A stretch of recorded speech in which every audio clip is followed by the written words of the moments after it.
Alright, welcome again to another episode of Deep South Cooking with Monty.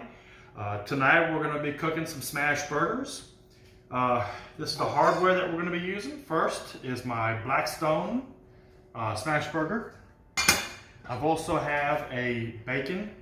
It's what you put on top of the bacon to hold it straight. Of course, your tool. And some of the ingredients that I'm going to be using today are 4-ounce balls of hamburger meat, bacon, onion, tomato, butter to cook the burgers in. Then of course the condiments, pickles, lettuce, and today I'm going to be using Blackstone all-purpose for the hamburgers.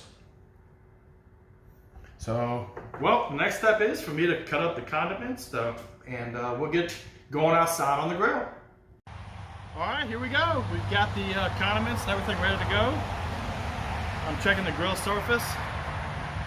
Looks like it's right about 450 degrees. Almost all the way across with my infrared temp gun. So we're going to start off, you got to get them onions cooked down. So that's the first thing we're going to work on.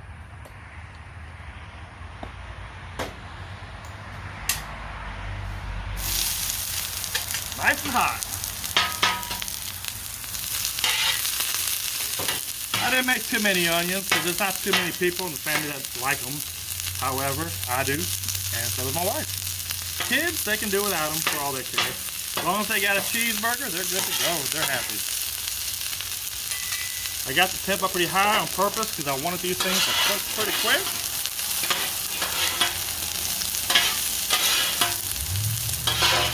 That's one thing about onions, they don't care. If you put them on the high, cook them a little fast. Now, the center over here is a little bit cooler. I mean, the side is a little bit cooler. So next thing I'm going to work on is getting some of this bacon put on the grill.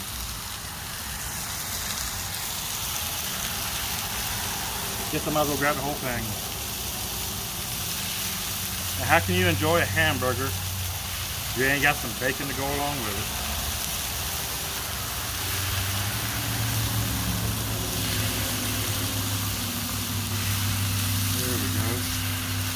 Now, Blackstone has got this tool you put on the bacon, which holds it down. And I'm just going to alternate it back and forth with a couple different pieces. It's going to help cook it faster and make it where it's a little bit flatter. So as, like I said, as the bacon cooks, I'm just going to keep moving it. By the time I get this done, the onions will be ready to spin over one more time. There we go. Let's check out them onions now. There we are. I had it over here on low temp. Because at this point, these onions just need to cook slow. That first initial burn is where I like to get them brown on first though. So we're going to cook them boogers slow. Main goal right now is to get that bacon done.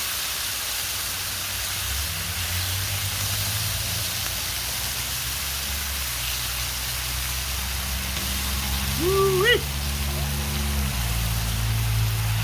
Down here in Louisiana, it's a little bit hot, so even hotter standing over the grill. So we're going to cook this bacon a little bit, and we'll be back in just a couple of minutes when it gets a little further done. Alright, I've been turning the bacon over a little bit. I wanted to get a little bit more done, so y'all wouldn't have to sit there and stare at me cook bacon all the time. But yeah, as you can tell, it's sizzling perfect. I'll tell you what, that little, I forgot what you call it, but it works great. The pieces of bacon that didn't want to stay flat, it made a flat for me. Won't be much longer, we'll be taking this off too. I'm not sure how everybody likes their bacon, but I like mine well done. Especially on my burgers. There we go.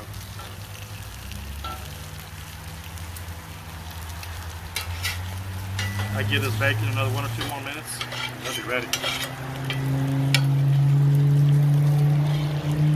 Got it back. That works pretty good too. I guess anything that'll hold the bacon down will work. Now, we're just about at the time we're gonna start pulling the bacon off, so let me get my bacon holder. All right, nice, fresh, clean tray. Let's see where we at with this stuff. There we go. Coming along just nice.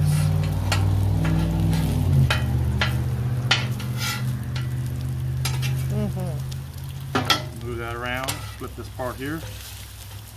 Feel like I'm at a fancy steakhouse making burgers. Tell you what, I never thought I'd enjoy a Blackstone as much as I do this.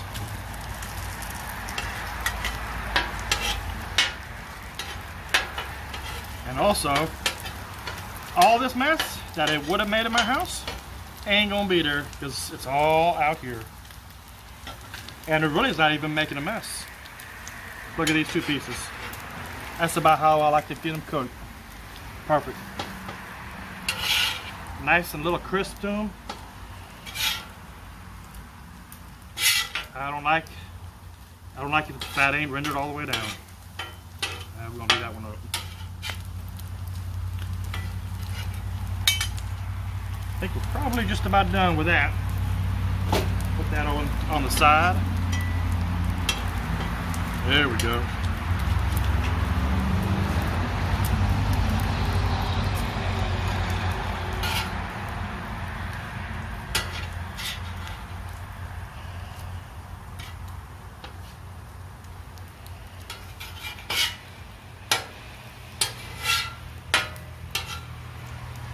Alright, after I get this bacon off, next thing I'm going to do is get the patties going. So I'll cut it and we'll take it there. We're going to recheck the top temperature again, make sure we're still at 450 degrees. It's 475. A little hot. So we're coming down just a hair. We'll be just alright. Still working on all these, but I got the fire off on the onions. I think they're cooked just perfect. I don't want to overcook them anymore. There we go.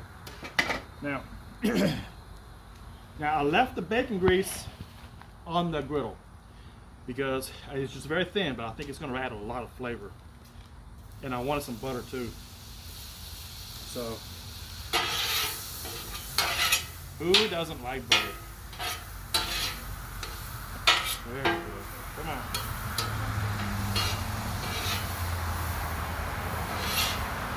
Now the patties, of course, make their own grease, but flavoring wise, I don't think you can beat with a little bit of butter on it. Anyway, there we go. That's ready to go. So the next tool we got is the smash patty tool, along with your parchment paper. The parchment paper holds it from sticking on the inside of this. So I'm getting close up on how this works. I'm gonna put the patties down.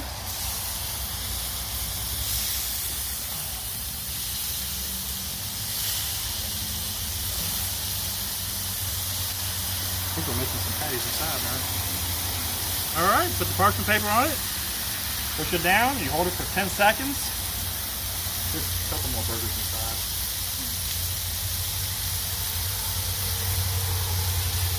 Now what I'm doing here is I'm searing the bottom of the patty because I want to hold the juices in. I know you probably always heard you don't want to squeeze hamburgers because you don't want to squeeze all the juice out of it. Well, you can't really do that. Because guess what? The juices aren't even cooked yet. Right now, the hamburger patty is still full of fat. Because this is ground round 80-20.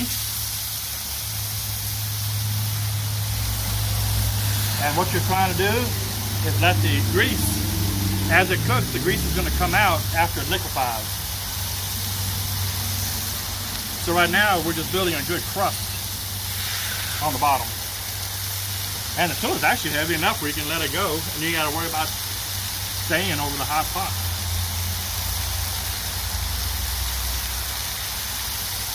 There we go. Man, this is so easy.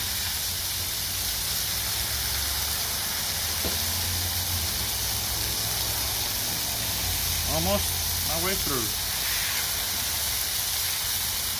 Yeah, I've seen other people use this too and they just hold it down. I don't really see a sense and purpose behind that.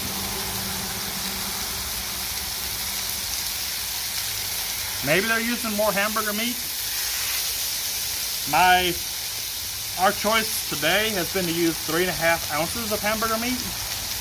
I guess if you use more hamburger meat, the way I'm doing it could be an issue. However, I think this is doing just fine for what we're doing today.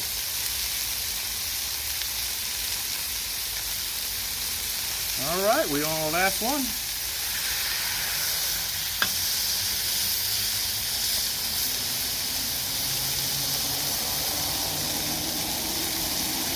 All right. Only thing to do now is just sit tight and wait.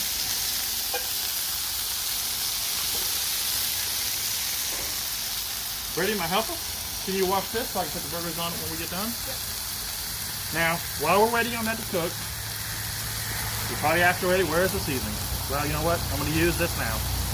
Part of your seasoning on this is the crust of the burger itself. But who doesn't like extra flavor? Look at that one. What is the seasoning again? Yep, I'm using the Blackstone all-purpose seasoning.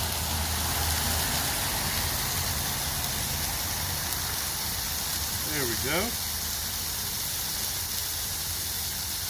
And it's not about making every patty the same size. It's all about letting it cook. When you're making the hamburger, the ball itself, you don't want to work it too much because you want the burger to come out by itself and to be real light and fluffy. I know it sounds silly, but you don't want a compressed patty where it ends up tasting like a piece of steak almost. Leather. Like a piece of leather, exactly. Now the way you know when they're done is when you start seeing the juices come through. At the bottom of the meat, it's just got a crust on it right now. I think when I flip them over, you'll be surprised on how well that they're cooked. But you can start seeing the juices come through. Mm-hmm. We're gonna flip that patty in a moment if you want to come get a close-up. You can see the juices starting to come through the meats. That's a sign that it's about ready to be flipped.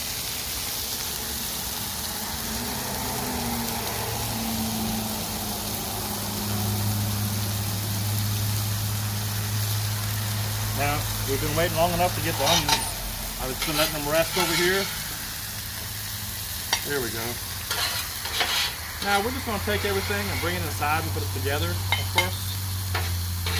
Then I'll show you the final result of the burger.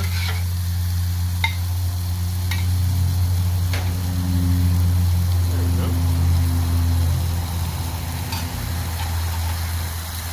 All right.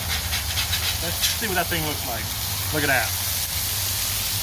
That is a nice crust. And it don't stick at all.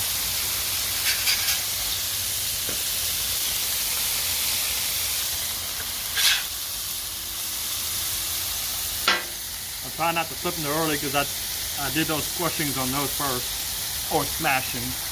However you want to put it. Give it a good flip and give one a video of it. Yeah. Oh, that one? Yeah. Now let's get some cheese going.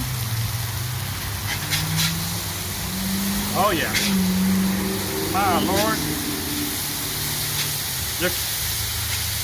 They're flipping so easy. They're not even sticking. But you know what, folks? A lot of that has to do with the way that you season your grill. If you watch my first post that I made, what I did is I seasoned it 5 times. I didn't go with the 3. I went with the 5 because I wanted to make sure that it was well seasoned. Now, I'm going to go with cheddar cheese, the Sargento, and it's sliced. And I've got 2 different kinds of cheeses that I'm using. I'm using one mild cheddar.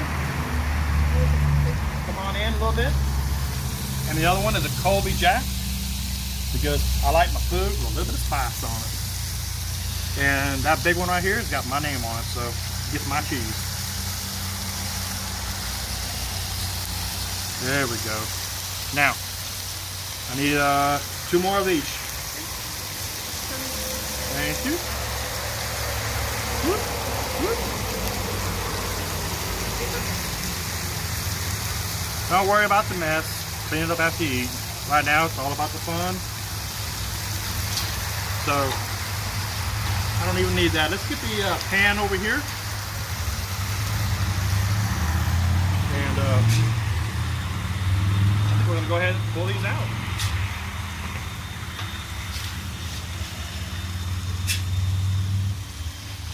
There we go. And like I mentioned earlier, there is nothing holding these patties to the griddle. I was actually prepared to scrape them off, but I don't have to do that.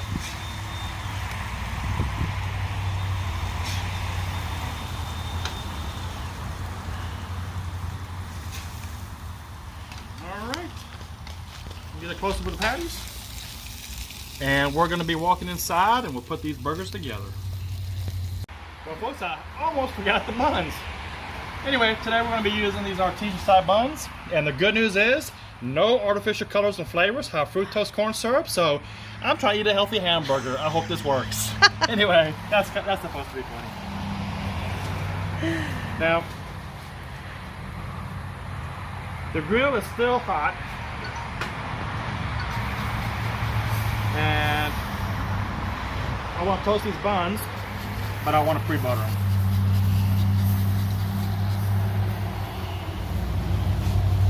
Now you can butter them any way you want, but I found this is probably the easiest way to do it.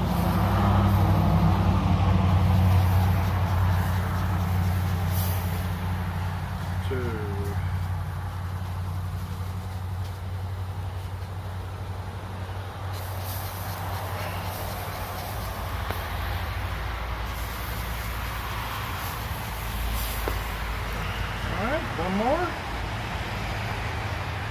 Yep, we are eating 4 patties, 4 buns with all those hamburgers. Of course, that's called leftovers. There we go. All hot. Now we just wait a couple minutes for them to toast.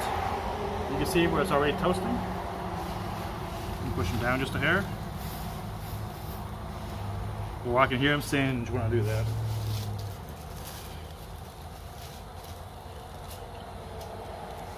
Well,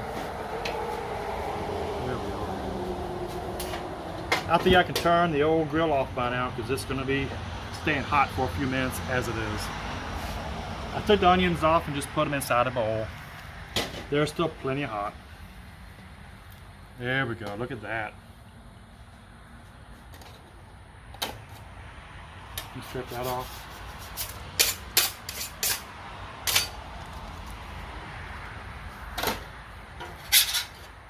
Look at that.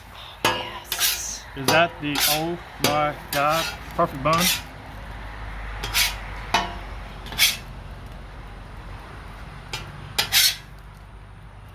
I don't know why I'm toasting top a little bit, but I just feel like I ought to.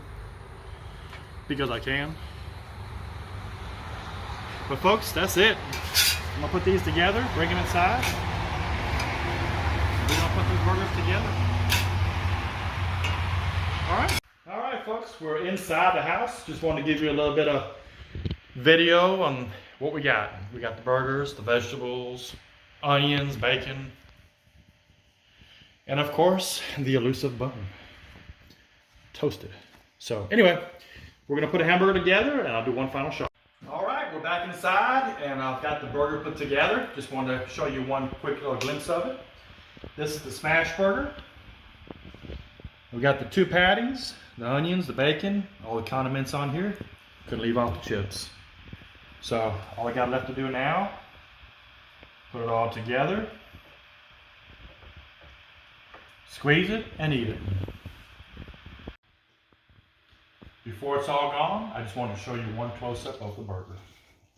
There we go. Alright folks, we've reached the end of my video, and thank you for watching this next episode of Deep South Cooking with Monty. And it'd be great if you guys could hit the subscribe button on the YouTube channel and maybe share it with some other folks. Thank you so much.